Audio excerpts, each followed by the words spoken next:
July 30, 2000 ಕರ್ನಾಟಕದ ಇತಿಹಾಸದಲ್ಲೇ ಮರೆಯಲಾಗದ ಕಪ್ಪು ದಿನ.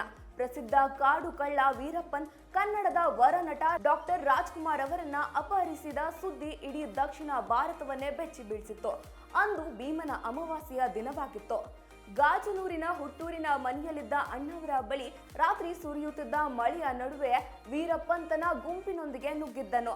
ಡಾಕ್ಟರ್ ರಾಜ್ಕುಮಾರ್ ಸೇರಿದಂತೆ 4 ಬಲವಂತವಾಗಿ ದಟ್ಟ ಕಾಡಿಗೆ ಕರೆದೊಯ್ದಿದ್ದನು. ಹೋಗುವಾಗ ಸಿಎಂ ಎಸ್.ಎಂ. ಕೃಷ್ಣ ಅವರಿಗೆ ತಲುಪಿಸುವಂತೆ ಪಾರ್ವತಮ್ಮನವರ ಕೈಗೆ ಆಡಿಯೋ ಕ್ಯಾಸೆಟ್ ಒಂದನ್ನು ನೀಡಿದ್ದನು.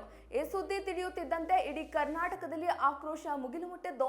ಸಾರಿಗೆ ವ್ಯವಸ್ಥೆ ಬಂದ್, ಶಾಲಾ ಕಾಲೇಜುಗಳಿಗೆ ರಜಾ ಘೋಷಿಸಲಾಗಿತ್ತು.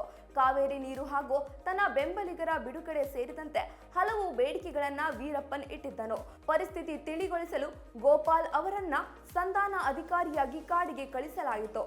ಕಾಡಿನ ಕಠಿಣ ವಾತಾವರಣ, ಜಿಗಿಣೆ, ಸೊಳ್ಳೆಯ ಕಾಟ ನಡುವೆ ಅಣ್ಣವರು ಧೈರ್ಯ ಕಳೆದುಕೊಳ್ಳಲಿಲ್ಲ. ದಿನವೂ ಯೋಗ ಮಾಡ್ತಾ ತಮ್ಮ ಶಾಂತಿ ಸ್ವಭಾವದಿಂದ ವೀರಪ್ಪನ್ ಮನಸ್ಸನ್ನ ಗೆದ್ದಿದ್ರು.